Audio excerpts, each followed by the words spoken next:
The following podcast contains explicit language because, frankly, I am tired of editing out Sonia's swearing. She cannot help it. It's a constant problem, and I'm just tired of dealing with it. So you've been warned. Smith. Here it comes. Fuck you.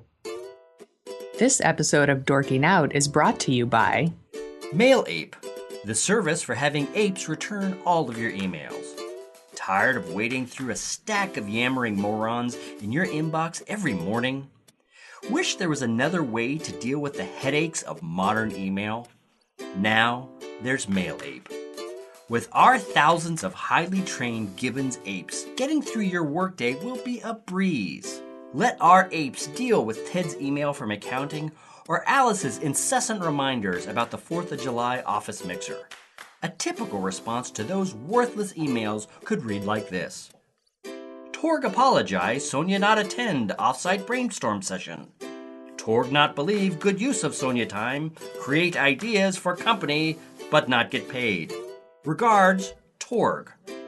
Mail Ape, the service for having apes return your emails. Houston, flight is go. Mila, let's go. SPM.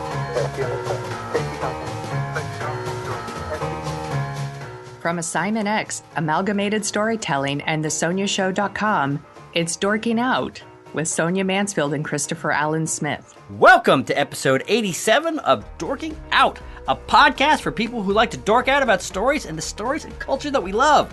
That means movies and TV, books and podcasts, and everywhere else we find stories that interest us. This is the What We're Looking For in 2018 edition. With me today is my co-host, professional writer, and author of The Sonia Show, Sonia Mansfield. Hello. Hey, how's it going?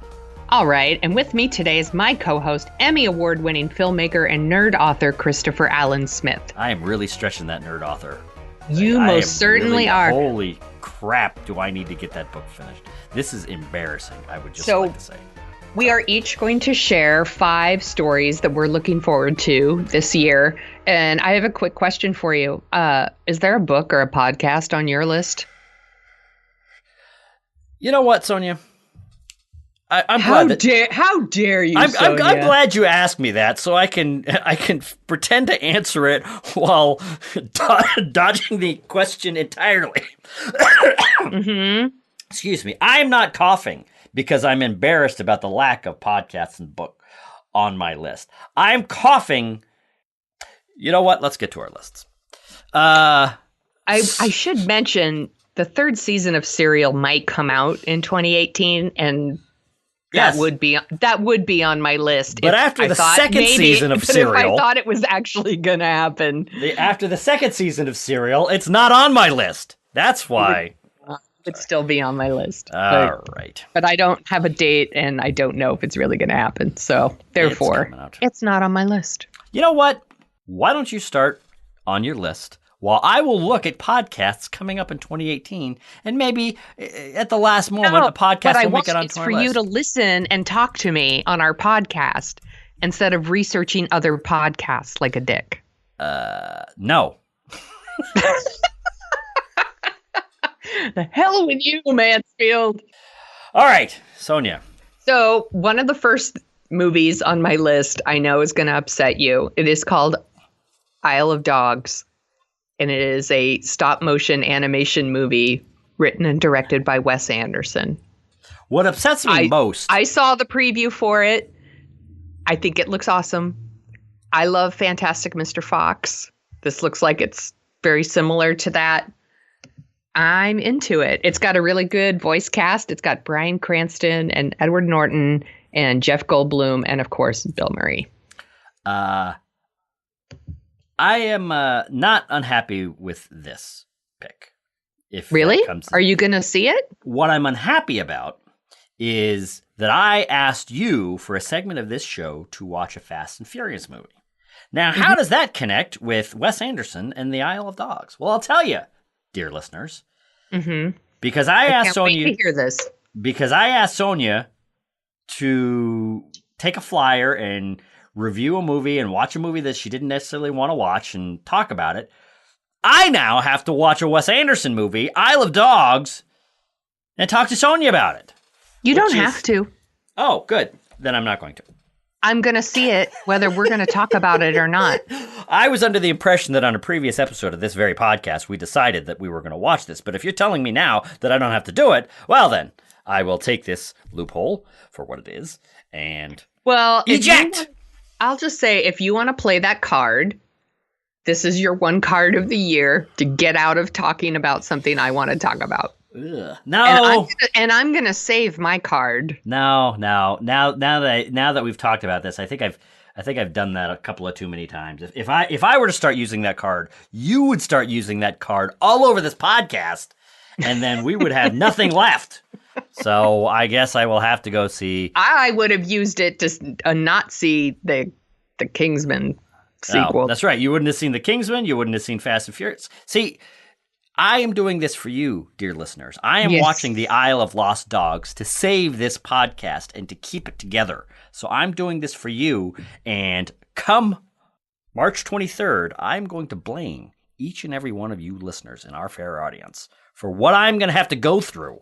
No, our listeners are smart. They probably are really excited for this movie, too, and they are going to love it. Good for them. And they're going to think you're really, really stupid for not liking it. What is on your list? That's not the only reason. All right. My fifth one, there's two on here that I'm not so sure about, but I'm kind of interested in. Mine is, I think I've said this before, Bill Hader, I suspect, is the Tom Hanks of our generation. I love Bill Hader. I love him. I love Bill Hader, but he's got that perfect kind of performance. He's got that energy, that Tom Hanks-like energy, where he can be incredibly ripping. He can be the funniest guy in the room, and then he can just pivot on a dime and give a performance like Tom Hanks gave in Big, or, Forrest Gump, or whatever. I suspect Bill Hader is going to break out as a huge star. I'm not sure that this is the vehicle for him. It's called Barry. It comes out on HBO in 2018. It is about a hitman who is an aspiring actor. Bill Hader plays Barry. This seems like a fun, interesting, potentially hilarious, potentially interesting show. I'm kind of hoping that this shows people that Bill Hader can do things other than just be a funny guy. And that, 2 or 3 or 4 years down the line, we're going to really start to see him in some big, big screen dramas. This might not be a great movie. This might be, or show. This might be kind of one of the also-rans of HBO. But I am interested in it. Anything Bill Hader does, I am interested in. I'm going to give it a chance. We're going to have a link to the preview in our show notes. So Barry on HBO, starring Bill Hader, is what I'm looking forward to. Well, I'm definitely going to put it on my list because I like him very much.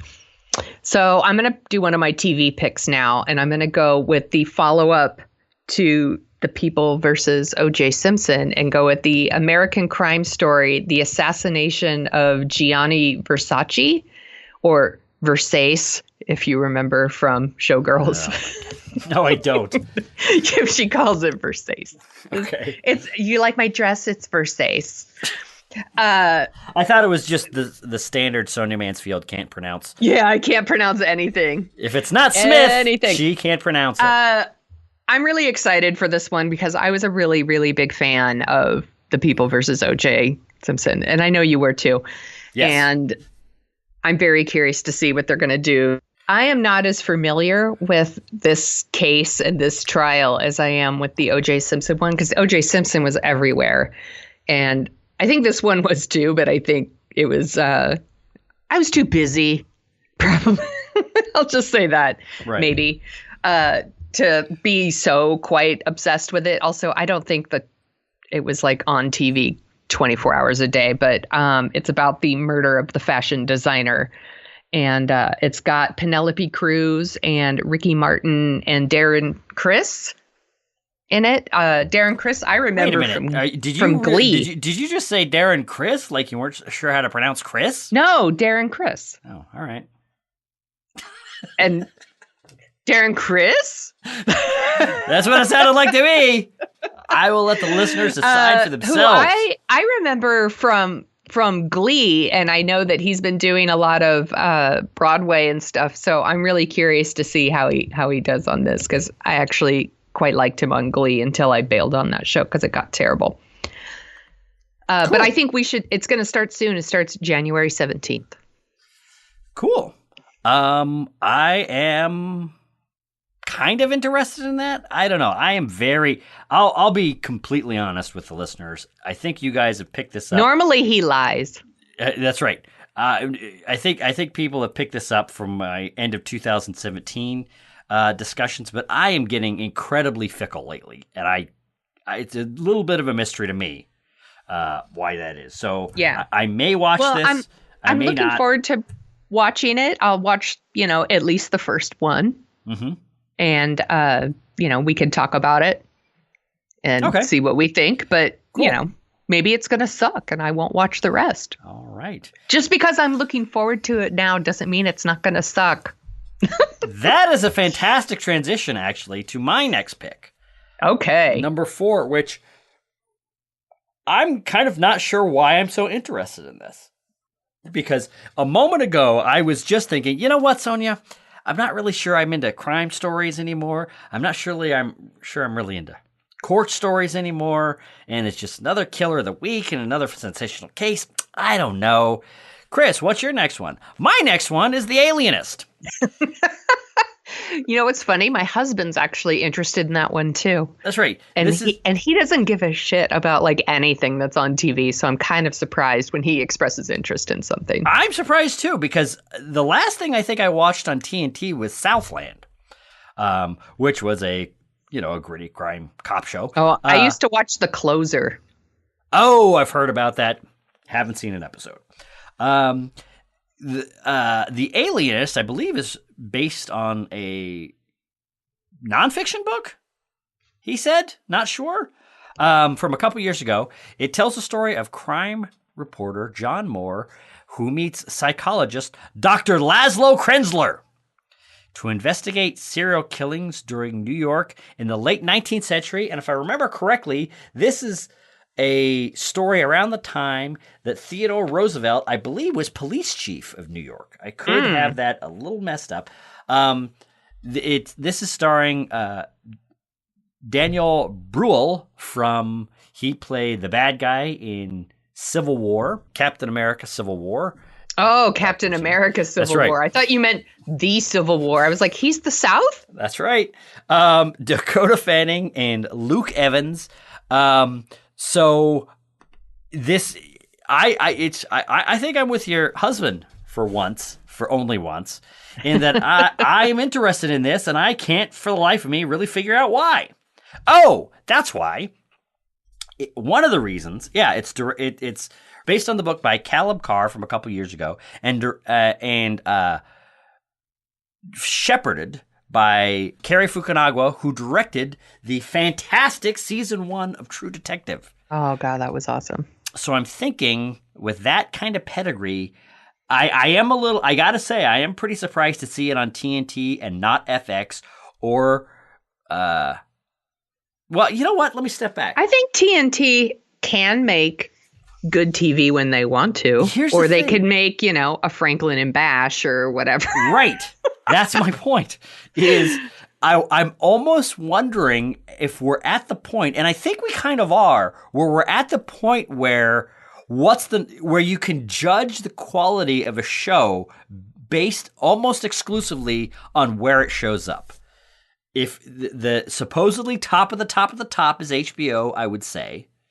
Then very close behind it is Netflix. Then very close behind that is Amazon.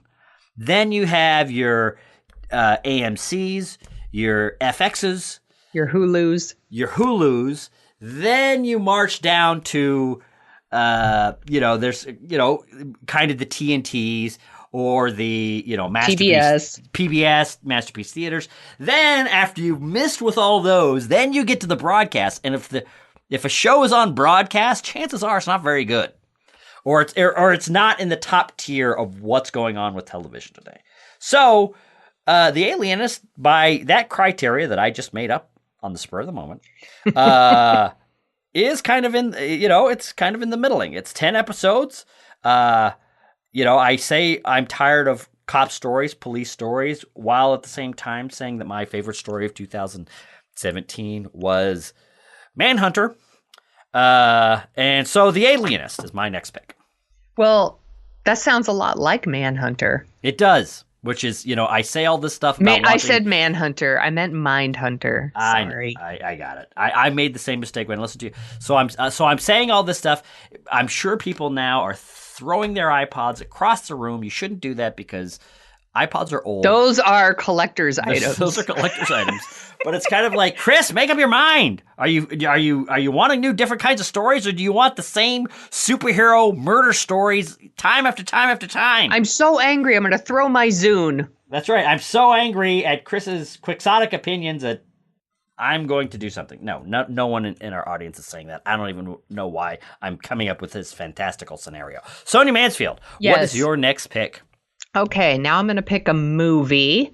I'm going to go with Ocean's 8, which is coming out June 8th, and it's got Sandra Bullock, Cate Blanchett, Anne Hathaway, Mindy Kaling, Sarah Paulson, Rihanna, and Helena Bonham Carter. I'm very excited for this one. I just saw the preview today in front of The Greatest Showman, and I am on board. It looks like a lot of fun. I am very excited about this movie. Yeah. I loved Ocean's 11. Yes. I thought it was super fun when I saw it. I remember actually, I think I saw it a couple times in the theater. Like, I kept going back because it was so just fun and light. And I'm hoping that this one kind of captures that spirit. I mean, that's what it looks like to me. I was like, I'm into it. I agree 100%. All I want is a fun, light caper and all of these great actors and actresses having fun together. That's it. That's the only bar that these Oceans type movies have to jump. And if they can jump it, that's great. And I am very excited about this. I want to ask you something, because this seems on paper very similar to a movie that we talked about earlier, I think, in this podcast's run, and that we've talked about several times over the last couple years. And for me, it's helping me coalesce a few of my thoughts on that. And what do you think is the movie I'm going to bring up when we talk about this? I don't know.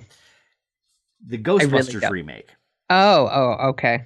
Which this movie... So the topic of what makes a good remake. Well, or what stories are good ideas for remakes. Well, kind of. Yes and no, because looking at the way that that they're attacking this movie and doing this movie, which is it takes place in the same universe, but none of the characters are really connected.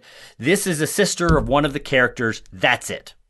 Right. That's the only tenuous connection you need. Then you can take an established series, flip all the genders, do anything you want, go in any direction you want.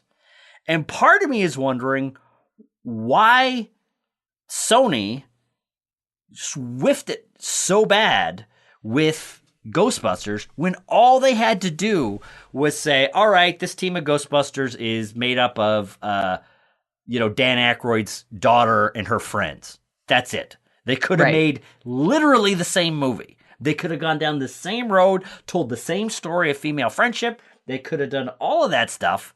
And I'm just wondering why it just seems... Well, maybe they learned from their mistake. Maybe that's it. It's one of those things where when you have one of these properties, and this came up a little bit with James Bond this week, where there's, supposed discussion of a black female James Bond, is... I'd watch that. Yeah, maybe. Well, actually, you know what? Well, we could go into that. But my question is, if you want to go in these new directions, there's ways to deal with your current fandom and the current love for the current property, but then go off in new directions, and you don't have to be just so dumb and clumsy. I mean, maybe that's it. Maybe just this little nuance of what they're doing with Ocean's 11 makes me, and I think a lot of people, very excited for this movie, where like a Ghostbusters was just kind of a, I don't know. It's very interesting. The reaction, because you almost would expect the reaction to Ocean's 8 to be similar to the reaction to the Ghostbusters, but it's not at all. Well, I don't think it has the nostalgia factor that's true. That Ghostbusters has, and Ocean's 11 itself is a remake. So that's true. Yes, that's true. So, that's one of your picks. I just thought that was very interesting. Next one. This might be my number one thing I am excited about in 2018 that I keep forgetting about it, but every time I remember it's there. Like, I almost didn't even put it on this list because I keep kind of forgetting about it, but then I get reminded about it and I get so excited.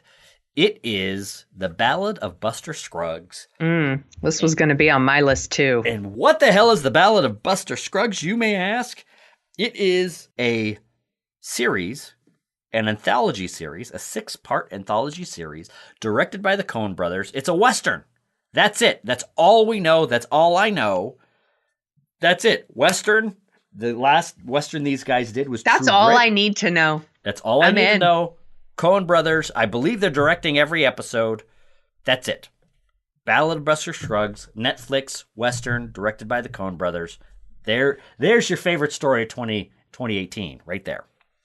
Yeah. That's all I have to say. I don't know anything else about it. I don't really want to know anything else about it.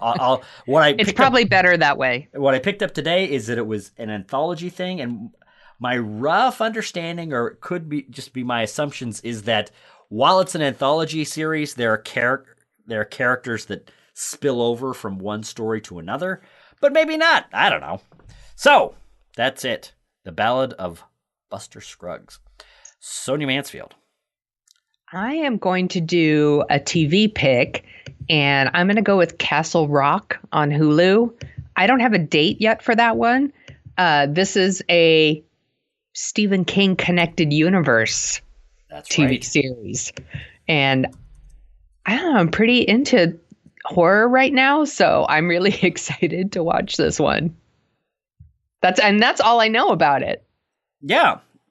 I know it's executive produced by J.J. Abrams, and I know it's got Moonlight's Andre Holland in it. I don't know really much else about it.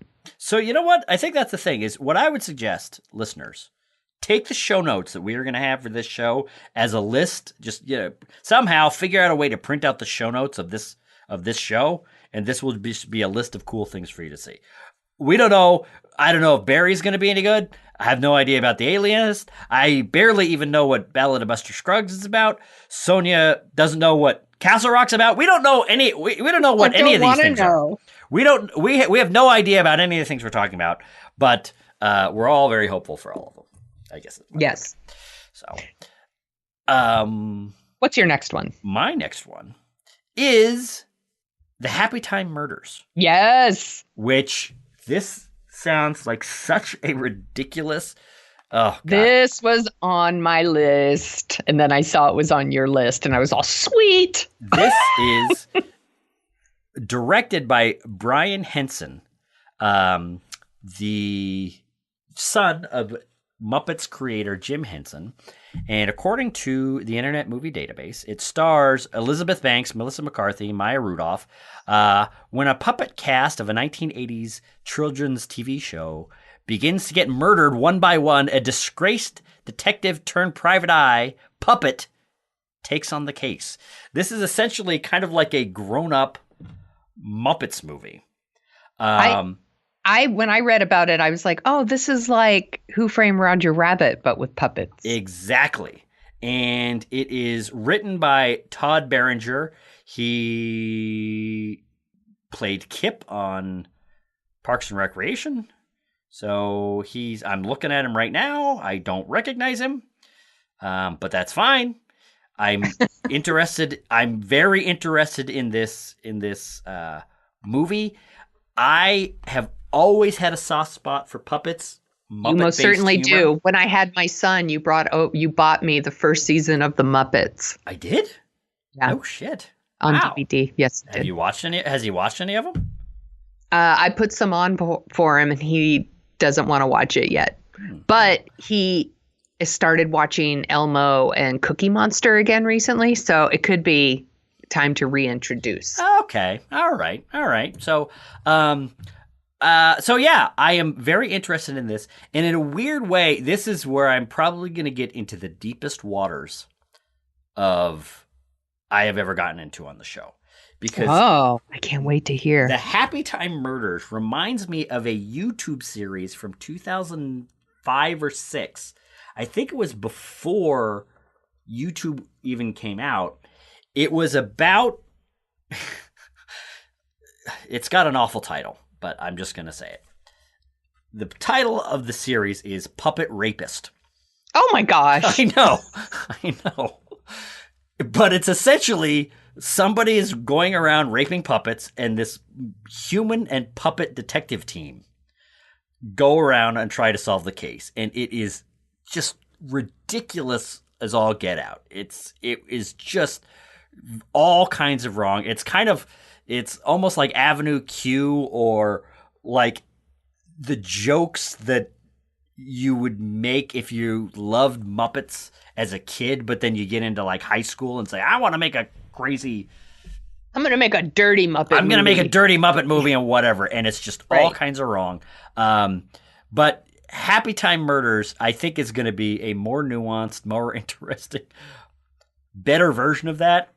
And there is just something about that puppet, that peachy, clean, happy puppet dynamic pressed up against kind of the worst impulses of people and humans and Muppets that I think is hilarious in a very 15-year-old boy kind of way. It could definitely show a character defect in myself. Well, that's true. I just want to say the Happy Time Murders I'm very interested about.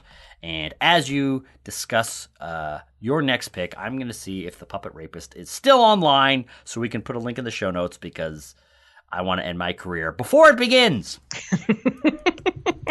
Okay, well, my last pick is a movie written and directed by Shane Black, and it is a reboot of The Predator. Are you surprised to hear this on my list? I am a little bit. I don't know why, but I mean, I know why. I love Shane Black movies. So, of course, I'm instantly interested in that. And I don't know, I kind of have a soft spot for the first Predator. So I was like, yeah, I'll totally see that. It's got a good cast. It's got Olivia Munn. It's got Jacob Tremblay from Room.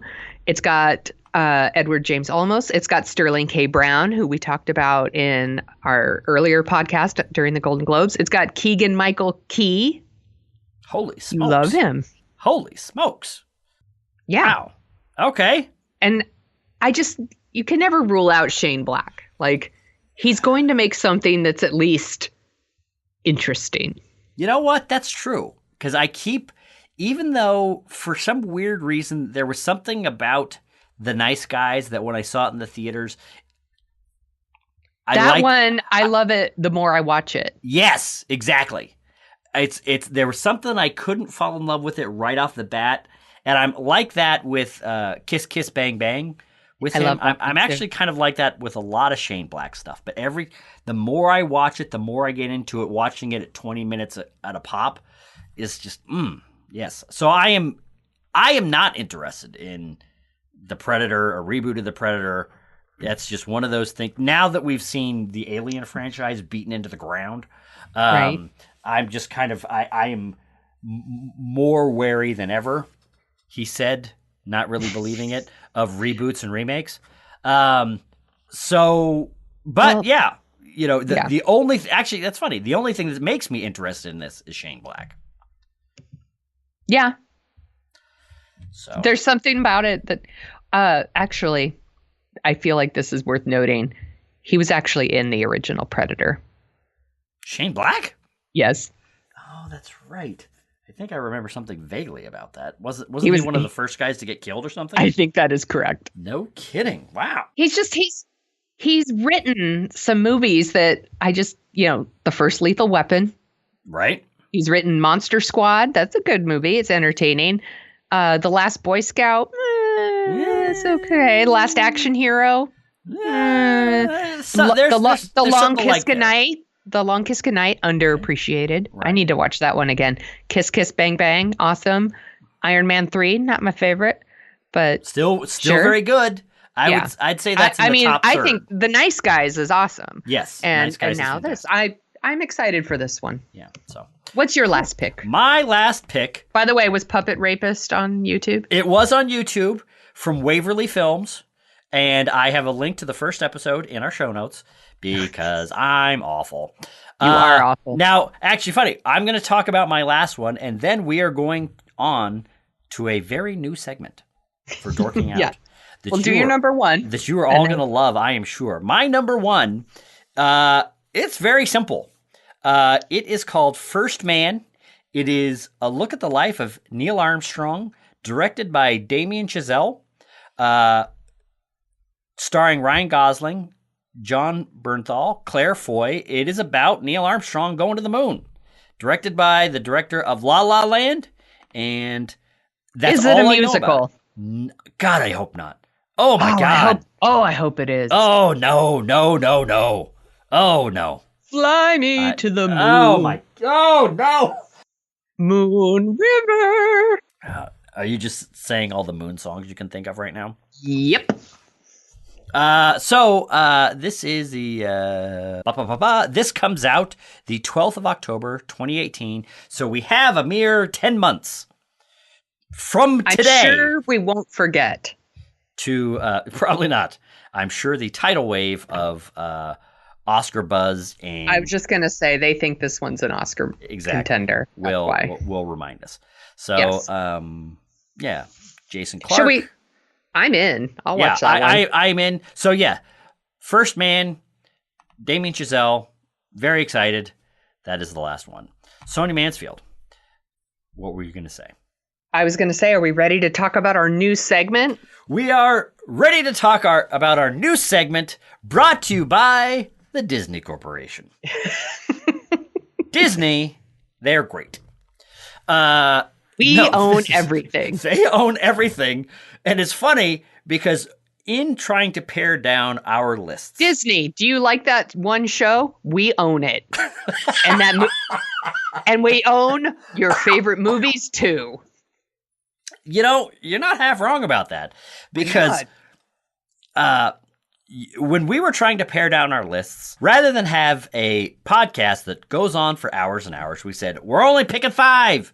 Only 5 entries for each of us. That's all we can handle. So I had to take off all of the Marvel movies. Sonia had to take off Star Wars, Solo, a Star Wars story. And then I also had to take off The Incredibles, all of which we realized that's 5 movies right there owned by Disney. Yep. The reason that I wanted to mention, we are a broken record. We are a parody of ourselves when it comes to how much I, at least, like to talk about the Marvel Cinematic Universe. But I think that it is important to talk about Marvel in 2018 because this crazy, long, meandering, threaded story through 17 or 18 or 19 movies, this huge industry-changing behemoth that is the Marvel Cinematic Universe is not coming to an end in 2018, but the story, Kevin Feige has said the story that they started telling in Iron Man in 2008 kind of comes to an end. The first stage, he's kind of saying with Avengers 3 that comes out in May and Avengers 4 that comes out May 2019, they're kind of finishing the story, and what happens after that essentially will be a new or a rebegun, revived, rebooted, hopefully not, Marvel Cinematic Universe. So this huge experiment in behemoth filmmaking, is having some sort of climax, is having some sort of end that begins in May. So that's something to pay attention to. That's something that's interesting. Well, I want us to be able to talk about all kinds of stories, and I just didn't want our show to turn into like dorking out about Marvel or dorking out about Disney. And that's totally, by the way, what these lists could have been. Exactly. Like, of course we want to see all of those movies. Of course I want to see the Han Solo movie. Of course I want to see Incredibles 2. I do not want to see the Han Solo movie that much. I do. I'm curious, I guess. A curiosity factor. Yeah. Would make me go see it. So I don't know if looking forward to it is the right term. But I will probably, well, not even probably, I will go see it. Oh, yeah. I'm not even going to pretend like I'm not going to go see it, but it's kind of like, I don't know. I'm not that, like when I think of all the I was super interested when it was being directed by the guys who did the Lego movie.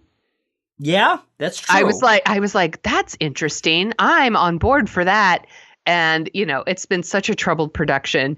But now it's got Ron Howard. And I was like, well, Ron Howard's made some movies I really like. Yeah, that I really enjoy. I was like, it's not like they got some shithead to direct it. Like they got someone who's made some good movies. That's true. Some even great movies. That is also true. But also, recently, Ron Howard's track record, not the best.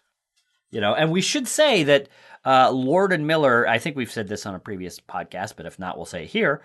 They were let go from the production of Solo, a Star Wars story, 3 weeks before the wrap of principal photography. Essentially, they were fired near the end of the production. And the rumor is Ron Howard has essentially reshot the whole movie. Yeah, he came on and they shot for another 2 or 3 months, which, a full film schedule, a full film production, even one of these big ones can be done in 2 or 3 months these days. Right. So, yeah. One last thing I wanted to say. Yes. Before we get into this, and I should have begun with this, but a recent story came out saying that in 2017, there were 487 scripted shows. Jesus. Nearly 500 shows on pay cable. This is put out by the FX Network Research. John Landgraf, who's has been talking about peak TV and how there's kind of too many scripted shows and all that kind of stuff. This was also printed in Variety. But yeah, in 2016, it was 455, and that's when people were freaking out about there being too many shows. And that went up by 32, and it's probably going to go up again. So when it comes to these questions of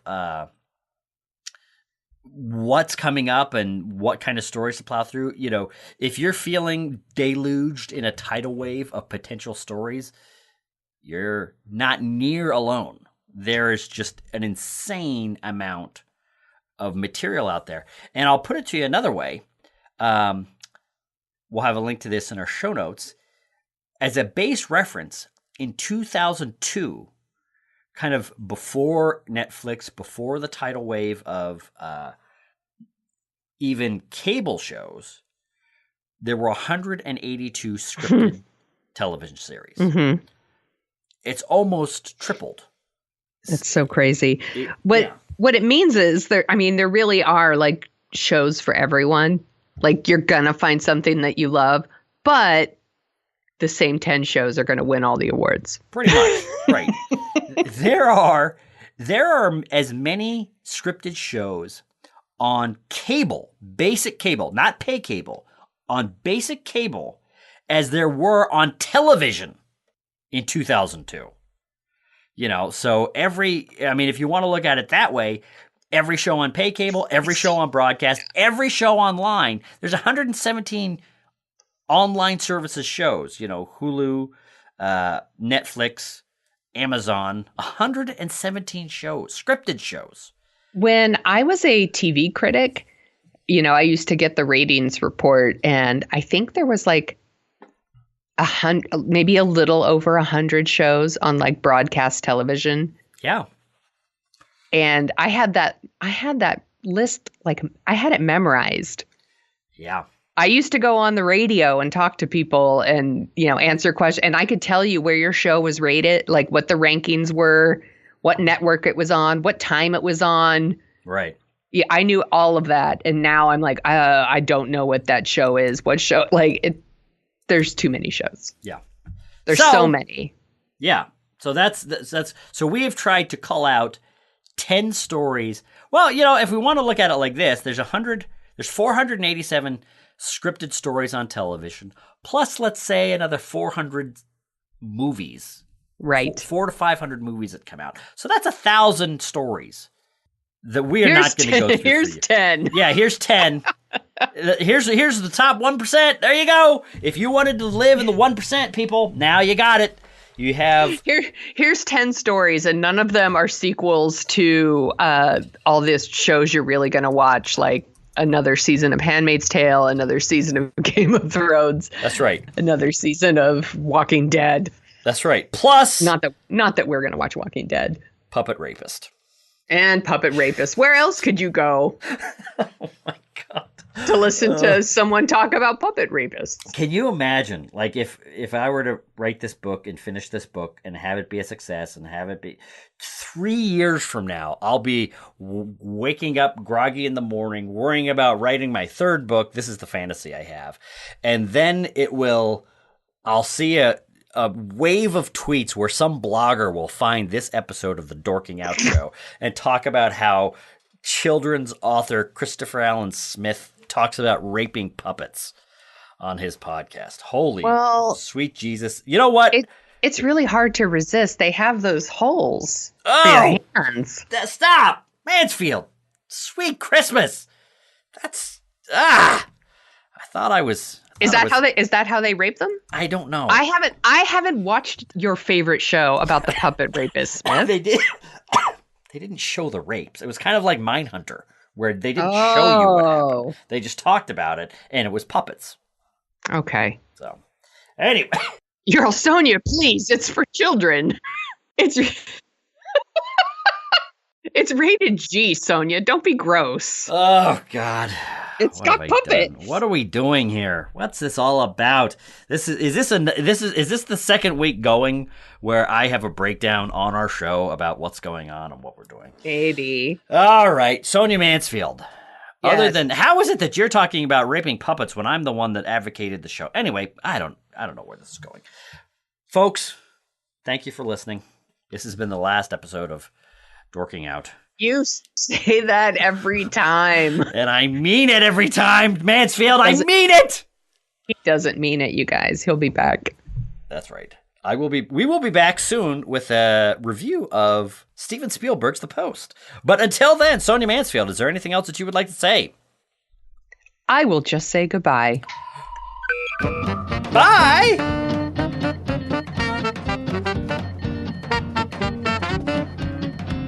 The Dorking Out Show is on Twitter at Dorking Out Show, where you can also find me at Jet Juergens and Sonia at The Sonia Show. And you can read all about my random adventures at my blog, thesoniashow.com, and track the slow, creeping process of Chris's novel and his other hijinks at jetjuergens.com. Yeah, you know what? Go right over there right now and see how much is going on jetjuergens.com. Anyway, it'll be fun. It'll be like a trip back to 2016. Anyway, you can find out more about the Dorking Out Show at dorkingoutshow.com, and while you're over there, you can support us by giving us a review on Apple Podcasts. Please, for the love of God, for some reason, Apple Podcasts holds our destiny in their hands, so go over there and give us a rating, please. Sorry. We would do it for you. We have a handy link on our website. It'll whisk you right over there so you can gush your love all over us. This is disgusting. It's disgusting. Why did you write it like I think this, Sonia? you wrote I it didn't like write that. it like this. I don't write this. We would gush love all over you and your podcast. Yeah, we would do that. Anyway, point Gushing. is, I think we might be re-recording this here in a moment. Gushing. Jesus. What kind of podcast are you turning this into? One that people will listen to.